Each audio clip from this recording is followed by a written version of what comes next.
Assalamualaikum warahmatullahi wabarakatuh. Shalom, salam sejahtera bagi Anda sekalian, pemirsa Caki Salakai SMTK Cornelia dimanapun Anda berada. Semoga Anda semua, kita bersama dilindungi oleh Tuhan yang Maha Kuasa, sehingga kita bisa senantiasa beraktivitas sebagaimana mestinya. Sebetulnya sejak beberapa waktu yang lalu ya, saya menyaksikan video-video, baik video langsung maupun tanggapan ya, terhadap Yonatan Nandar, saudara Yonatan Nandar ya, yang selalu menyebut dirinya sebagai evangelis. Dan kita semua tahu apa itu evangelis, yaitu pemberita kabar baik atau pembawa kabar baik ya. Dan itu sangat dipahami secara khusus di kalangan umat Kristen ya. Jadi kalau seorang evangelis itu sebetulnya pemberita Injil atau pemberita kabar baik ya. Akan tetapi apakah Yonatan Nandar ini benar-benar sebagai seorang evangelis? Pertama, bahwa evangelis adalah sebuah jabatan ya, gerejani. Jadi sebetulnya penginjil, yaitu secara khusus di lingkungan Kristen. Yang kedua, kembali tadi, apakah dia membawa kabar baik atau memberitakan kabar baik? Menurut pendapat saya, bahwa dia tidak memberitakan kabar baik ya, baik kabar baik ya, baik kabar baik dari Al-Quran maupun kabar baik dari Alkitab, itu sama sekali tidak ada. Menurut dia, bahwa yang dia beritakan adalah kabar baik, tetapi sesungguhnya dia sendiri menciptakan kabar baik itu. Dan menurut saya dari perspektif Kristen maupun Islam itu adalah kabar buruk. Apa itu?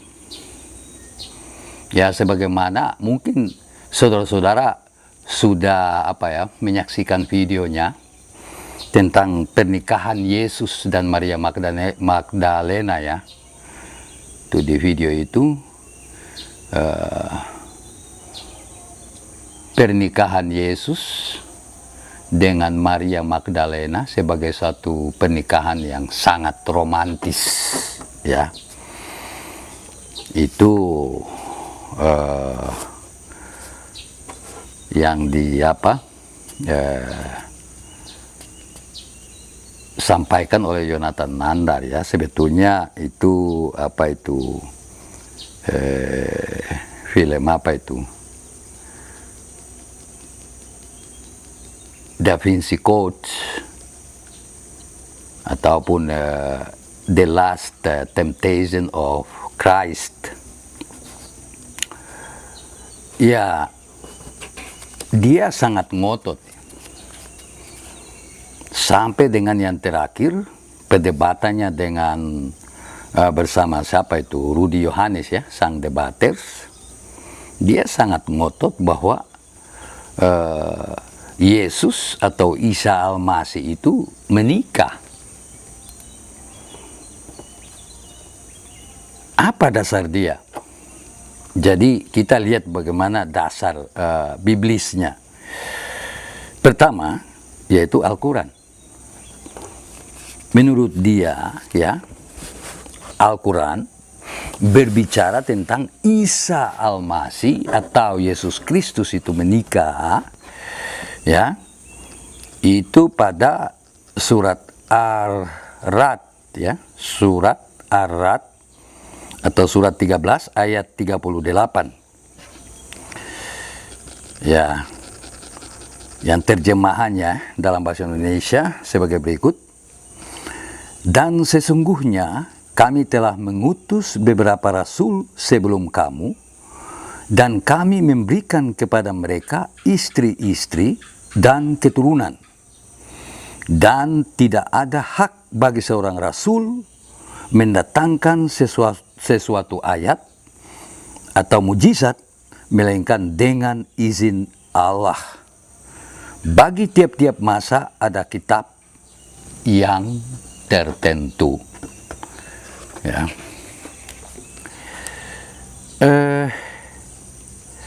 Kalau kita lihat secara langsung, maka tidak ada, ya, di sini, ya, ayat ini mengatakan bahwa Isa Al-Masih atau Yesus Kristus itu menikah, ya.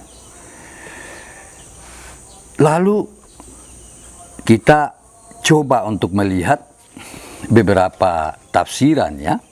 Ya, kita tahu bahwa satu tafsiran adalah suatu upaya mengartikulasikan satu teks dalam konteks sastra ataupun konteks historis.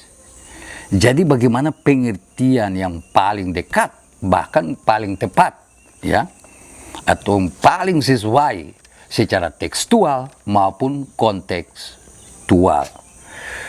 Nah, saya membaca beberapa tafsiran dimaksud dan saya tidak menemukan, ya, baik secara eksplisit maupun implisit, ya, menyatakan bahwa Isa Al-Masih atau Yesus Kristus menikah. Sama sekali tidak ada.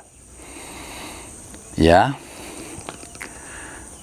Misalnya tafsir Al-Muqtazar 1, tafsir Al-Muyazzar 2, ya. Tafsir Al-Madinah, Al-Munawwarah, ya.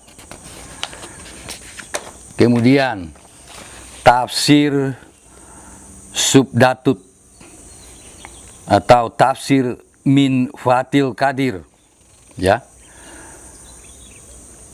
Tafsir Li Yadabaru Ayatih, ya. Kemudian tafsir Al-Wajiz, tafsir Al-Sa'di, ya. Aisarut Tafsir, kemudian Hidayatul Insan bin Tafsiril Quran, ya. Semua, ya, penafsir dan tafsirannya sama sekali tidak menyatakan, jangankan menyatakan, sedikit pun mengindikasikan bahwa Isa Al-Masih atau Yesus Kristus menikah dengan Maria Magdalena. Tidak ada, ya, sama sekali tidak mengindikasikan, ya. Dan menurut saya itu begini, bahwa sebetulnya secara tekstual maupun kontekstual, ya, ayat tersebut merupakan ayat yang turun, ya, untuk membenarkan, ya, Nabi Muhammad sebagai Rasul, ya, boleh menikah, bahkan boleh menikah lebih, ya, dengan lebih menikah tidak hanya seorang istri, tetapi lebih daripada seorang istri. Yang kata lain, mengizinkan Nabi Muhammad untuk berpoligami, ya, seperti itu.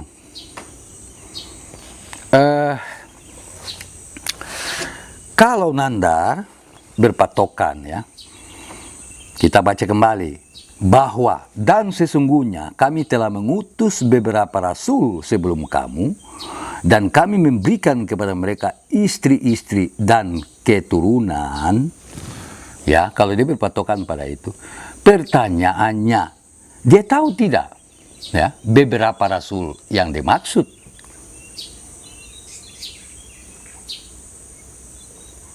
Coba dia sebutkan satu persatu.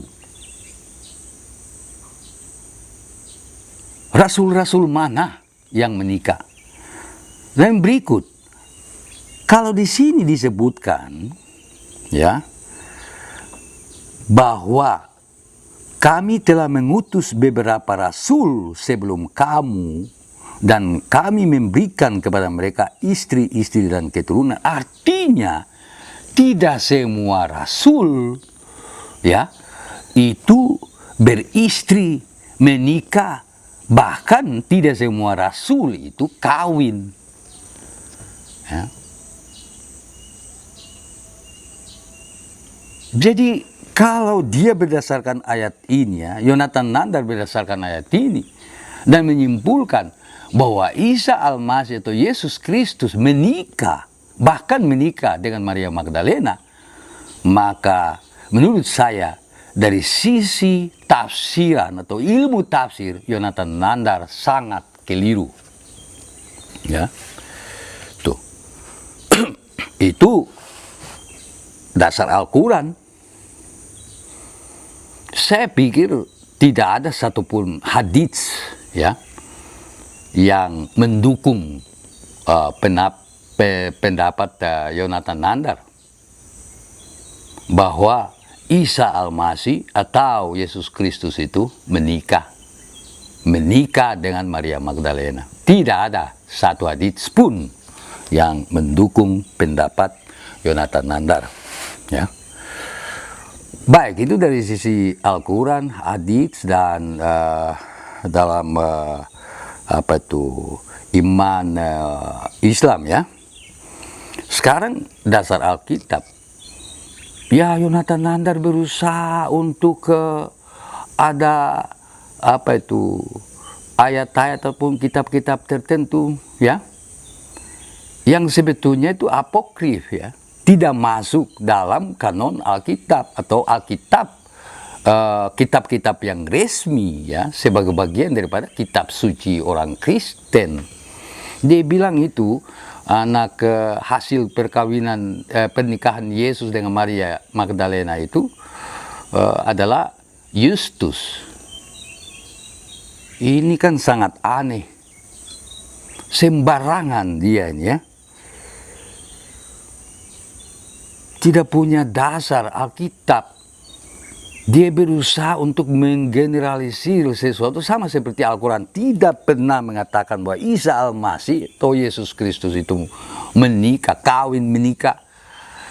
Tapi Yonatan Nandar menyatakan demikian.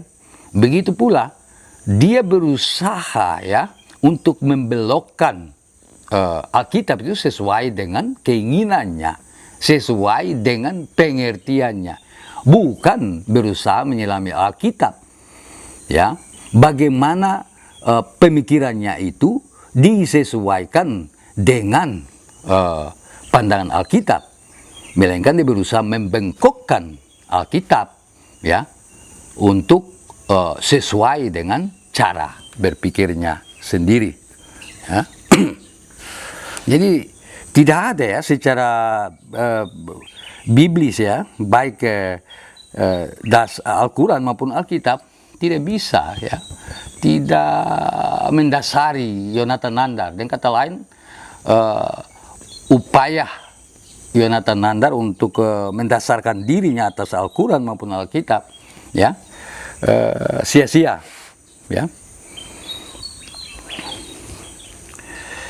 Yang berikut sebetulnya sebagaimana tadi sudah saya singgung ya, dia lebih ya argumentasinya itu berdasarkan apa itu film itu The Last Temptation of Christ, kemudian novel itu The Da Vinci Code ya. Satu hal yang mengherankan sebetulnya ya, Yonatan Nandar tidak sadar Isa Al-Masih atau Yesus Kristus itu kan sangat populer ya pada abad pertama Masehi ya. Satu pernikahan itu kan bagaimana ya saya mau bilang, orang Yahudi atau bangsa Yahudi itu sama dengan kita. Pernikahan itu tidak tabu bagi mereka. andaikan Isa Al-Masih atau Yesus Kristus itu berumah tangga ya, punya istri, punya anak, maka pasti ya itu tidak disembunyikan ya.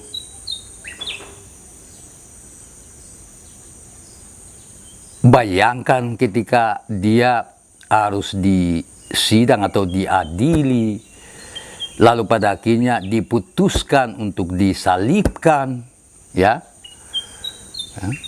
Dalam peristiwa-peristiwa yang begitu besar kok tidak ada satupun ya sumber baik di dalam Alkitab maupun Al-Quran yang menyebutkan bahwa ya istri Isa Al-Masih atau Yesus Kristus menangis-nangis datang ya mencoba menerobos itu pengawalan tentara Romawi ya, atau menerobos itu kalangan tua-tua Yahudi, ahli Taurat, orang-orang Farisi atau orang-orang yang memang bersekongkol untuk membunuh Isa atau Yesus itu. Kok istri dan anaknya tidak pernah diberitakan baik di dalam Alkitab maupun di dalam Al-Quran, padahal kita tahu bahwa Isa atau Yesus itu kan tokoh yang begitu besar ya. Peristiwa atau kejadiannya itu sangat menggemparkan ya, terutama masa-masa pelayanannya selama 3 tahun itu, mulai awal pelayanannya sampai dengan penyaliban atau kematiannya menurut pandangan Kristen ya. Sementara menurut pandangan Islam dia kan diangkat ya ke surga atau ke langit ya, dan orang lain yang disalibkan. Aneh juga ya bahwa tidak ada satupun sumber baik di dalam Alkitab maupun Al-Quran yang berbicara tentang istri dan anak Yesus ya, dalam peristiwa Isa atau Yesus yang begitu mencolok. Yang berikut ya, kok hanya untuk menjadikan Isa atau Yesus itu Tuhan, maka para bapak gereja sampai dengan paus ya, uskup-uskup, sampai saat ini para pendeta kok harus merahasiakan pernikahan Isa atau Yesus itu ya. Pertanyaannya, untuk apa itu dirahasiakan ya? Sampai misalnya kalau di Da Vinci Code itu kok Yesus sampai punya keturunan di apa itu Prancis ya, sampai saat ini katanya begitu ya. Lalu para murid Yesus sampai dengan para pemimpin gereja ya, sejak gereja karena menjaga kerahasiaan itu, maka keturunan Yesus itu anak-anak ya, anak-anak Yesus itu atau Isa Al-Masih itu harus dibunuh. Kok aneh benar. Mengapa gereja pada waktu itu atau para pemimpin gereja tidak mencari orang lain yang bisa dianggap suci atau kudus atau disucikan, dikuduskan, ketimbang mempertahankan Isa Al-Masih atau Yesus Kristus ya, sampai dengan apa itu kisah apa itu cawan suci ya, segala macam itu. Jadi ini kan Da Vinci Code ini, Da Vinci Code ini kan hanyalah sebuah novel. Si Nandar ini ya, Jonathan Nandar ini mendasari diri pada novel itu. Aneh juga ya. Apa sebenarnya mau orang ini? Dia selalu mengatakan dia pembawa kabar baik, sehingga orang Kristen harus punya kasih, punya buah-buah roh. Yonatan Nandar, Anda berhenti untuk bermain psikologi ya. Anda tahu bahwa orang Kristen itu kan diajari kasih.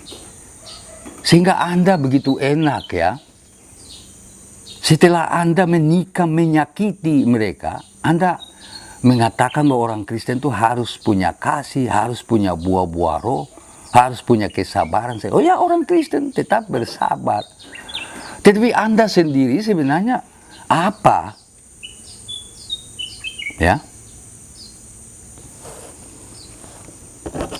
Oke, hal yang berikut saya mau katakan. Orang sering mengatakan bahwa baik Isa atau Yesus itu sama seperti Adam ya. Sama-sama diciptakan oleh Tuhan. Sehingga ini kan dalam kaitan dengan orang Kristen itu kan menyembah Isa Al-Masih atau Yesus Kristus sebagai Tuhan. Ya. Dalam kaitan itulah orang sering menyamakan Isa atau Yesus itu dengan Adam. Ya, bahwa Isa sama seperti Adam adalah ciptaan Allah, ciptaan Tuhan. Ya. Ya, tapi saya mau katakan begini, Adam, manusia pertama itu kan bukan langsung, dia itu bukan kalimatullah, kalam Allah, kalimat Allah, atau dijadikan langsung dari rohullah, roh Allah. Ya. Adam diciptakan ya, sebenarnya dibuat seperti apa itu? Patung dulu, baru dihembuskan ya, roh, baru dia hidup. Kalau Isa atau Yesus ya, dia tidak diciptakan dari tubuh Maryam atau Maria, melainkan ya roh Allah ya, atau kalimat Allah itu yang terjelmah di dalam diri, di dalam tubuh Maryam atau Maria, lalu berproses ya secara biologis ya, sehingga terbentuklah wujud manusia, badan ya, ya sebagaimana manusia pada umumnya, lalu dilahirkan juga secara normal. Ini sebenarnya dimaksudkan dengan inkarnasi. Roh menjadi daging, kalimat Allah, firman Allah menjadi daging ya. Jadi seperti itu, jadi berbeda. Isa Al-Masih atau Yesus Kristus tidak diciptakan dari sesuatu sebelumnya, seperti Adam. Ya,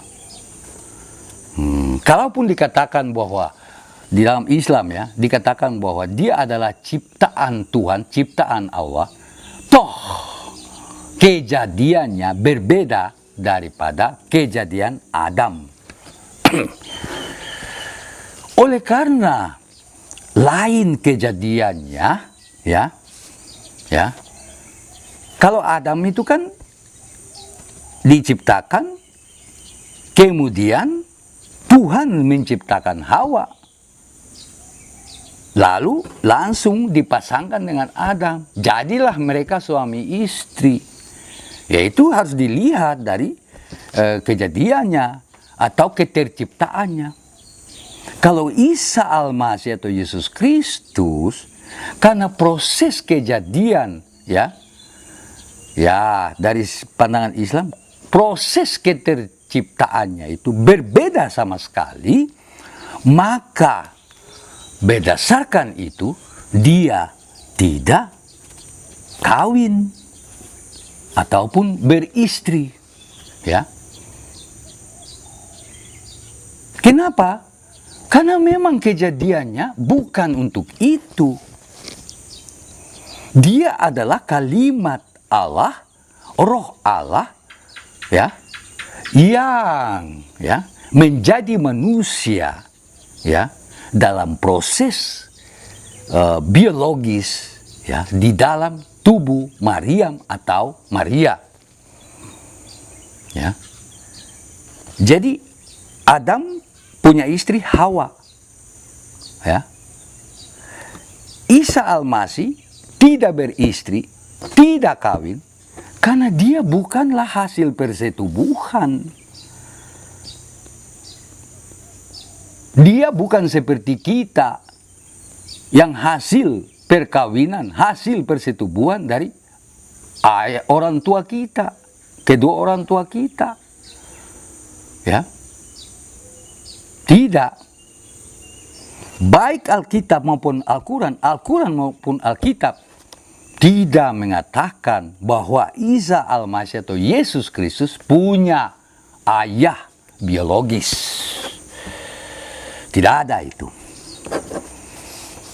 Itulah sebabnya, ya, dilihat dari sisi, ya, itu, maka Yesus tidak kawin, tidak beristri, yaitu karena memang kejadiannya itu bukan hasil perkawinan. Kejadiannya hanya oleh Roh dan oleh firman Tuhan atau firman Allah Subhanahu wa Ta'ala, ya.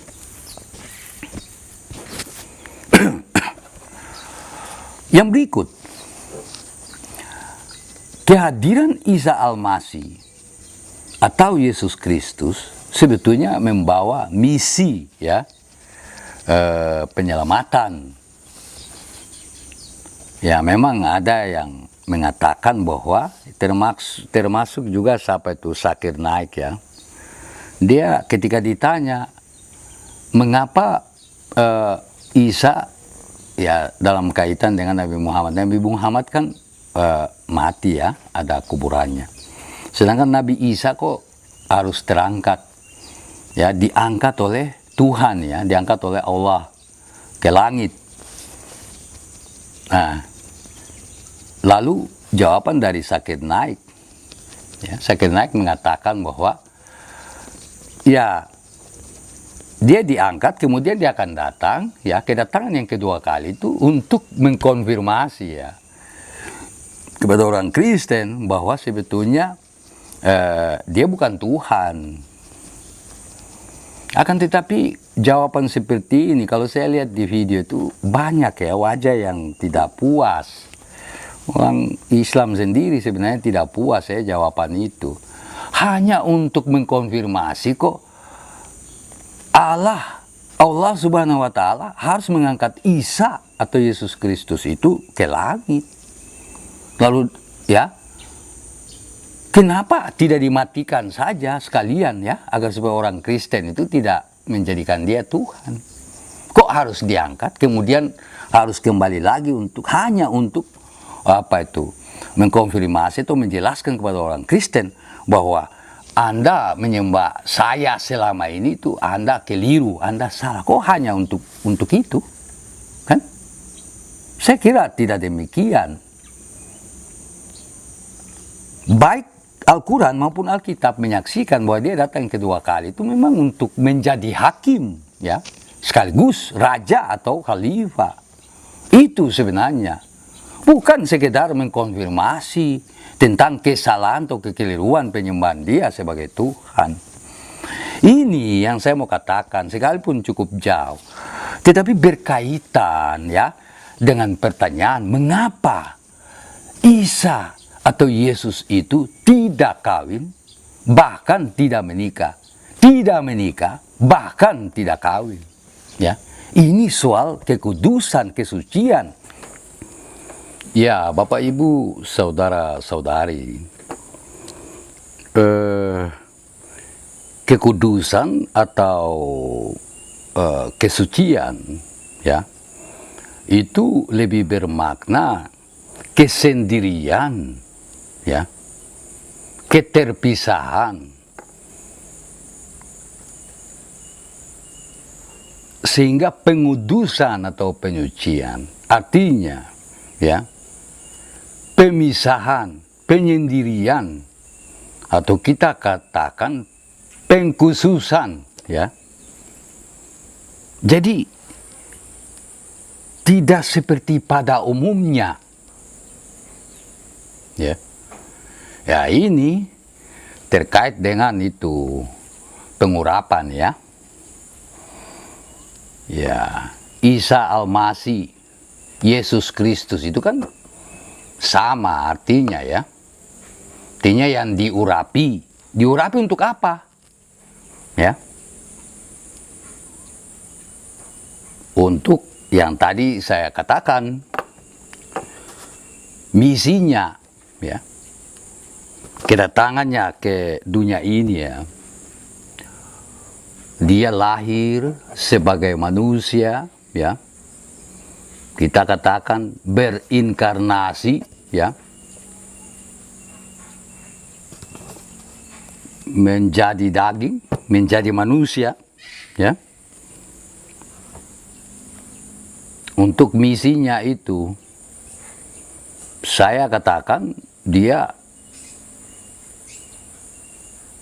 menjalankan atau melaksanakan misi penyelamatan, sehingga dia adalah juru selamat, ya.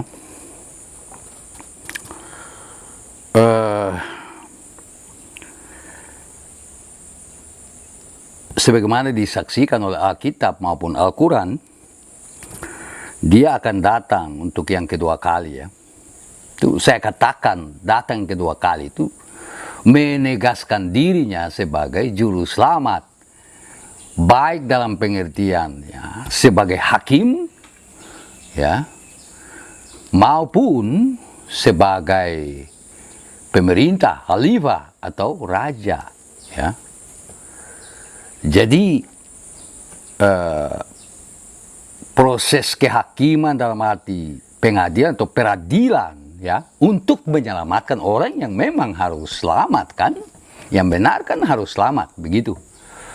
Kemudian kalau dia memerintah selama 7 tahun atau 40 tahun atau gabungan dari keduanya 47 tahun, ya, dia menyelamatkan manusia itu dari Dajjal, dari Antikris, ya, dari keadaan tertindas oleh Dajjal itu, ya, menyelamatkan manusia dari kemiskinan, ya, memberikan kemakmuran, kesejahteraan lahir batin, ya, aman, damai, makmur. Itu sebenarnya, ya. Ini terkait pula dengan itu, ya, kelahirannya atau kejadian kelahirannya yang kudus dan suci, ya, seperti itu. Kalau kita berbicara, ya, manusia pada umumnya, manusia laki-laki beristri atau perempuan bersuami, ya, itu kan, ya, pasti punya nafsu birahi, ya, punya nafsu birahi. Laki-laki pasti dan perempuan itu, ya, suami istri pasti melakukan persetubuhan. Dan itu kalau di dalam Kristen disebut apa itu?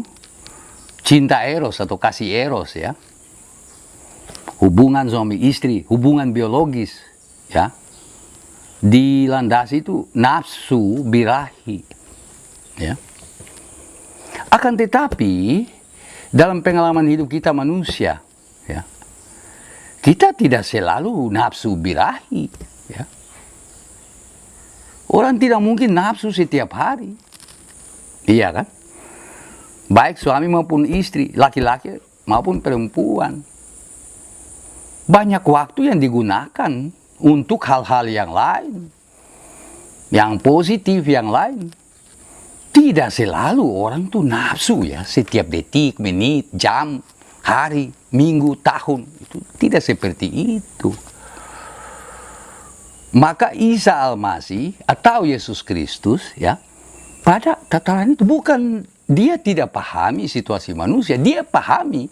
Akan tetapi dia tidak memiliki nafsu seperti itu.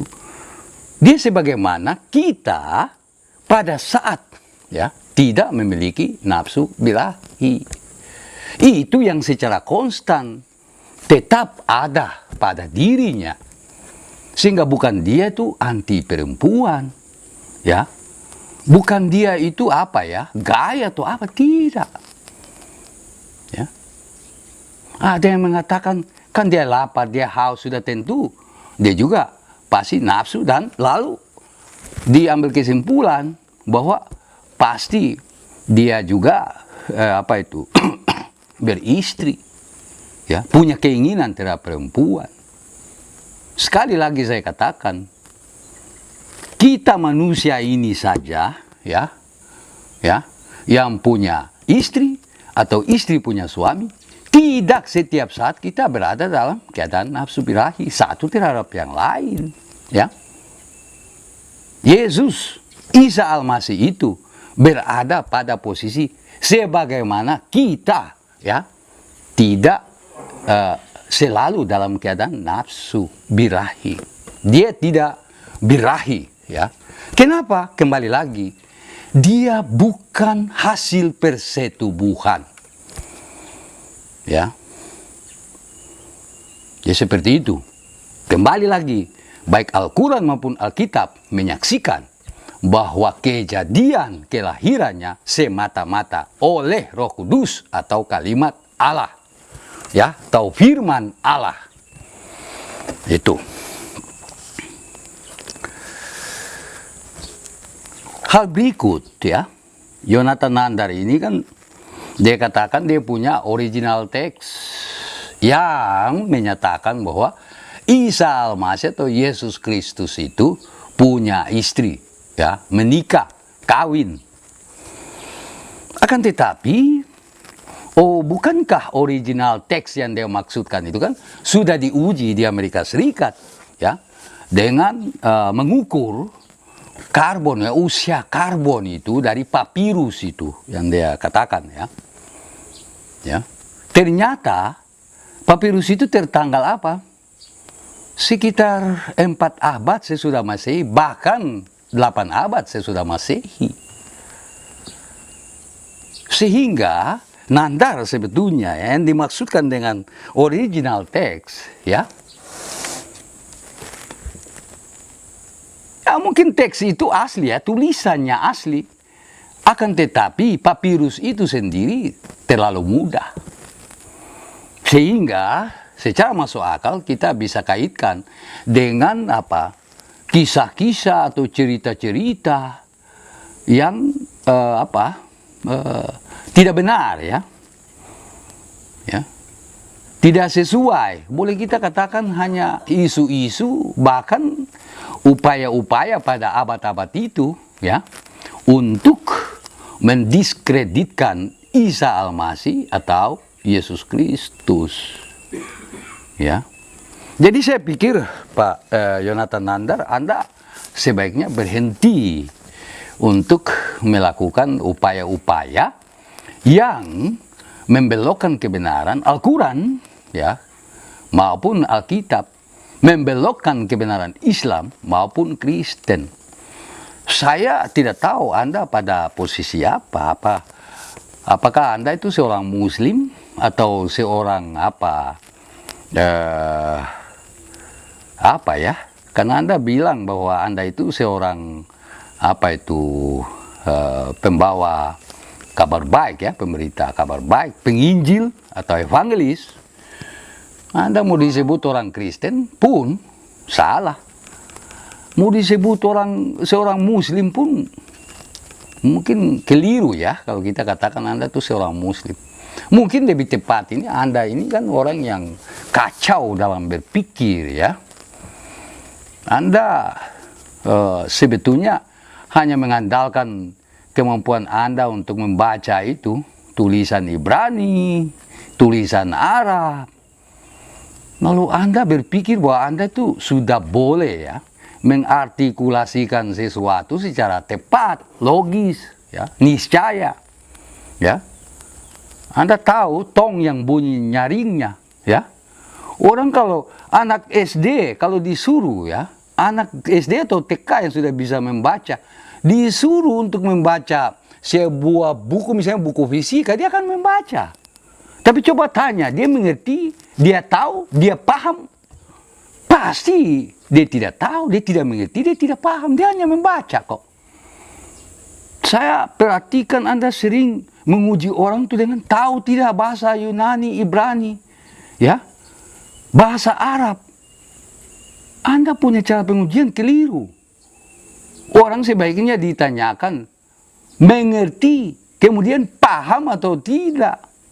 Bukan suruh orang seperti itu menjadi kaleng, ya, menjadi tong itu, bunyi, tapi tidak berisi, ya. Kemudian, kalau Anda mengatakan Anda itu seorang evangelis, berarti Anda juga sebenarnya seorang pendidik.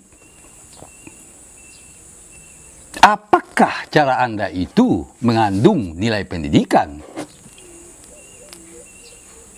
Saya pikir Anda perlu merenung dan Anda masih bertumbuh ya, untuk dewasa, lebih bijak, untuk menjadi lebih bijak. Marilah saya mengajak Anda untuk lebih tenang berpikir, lebih dalam ya, dalam memahami kehidupan ini. Mungkin untuk kebutuhan entertain ya boleh, ya saya mungkin bisa pahami. Anda provokatif agar supaya Anda itu lebih populer. Akan tetapi dari sisi keperluan atau kepentingan edukasi, ya, membimbing umat, mengajari umat untuk memiliki pengetahuan, lebih daripada itu pemahaman yang lebih benar, lalu menjadi bijaksana, saya kira cara Anda, metode Anda perlu ditinjau kembali. Ya, ya saya pikir demikian, saudara-saudara, baik Muslim maupun Kristen, Kristen maupun Muslim, ya.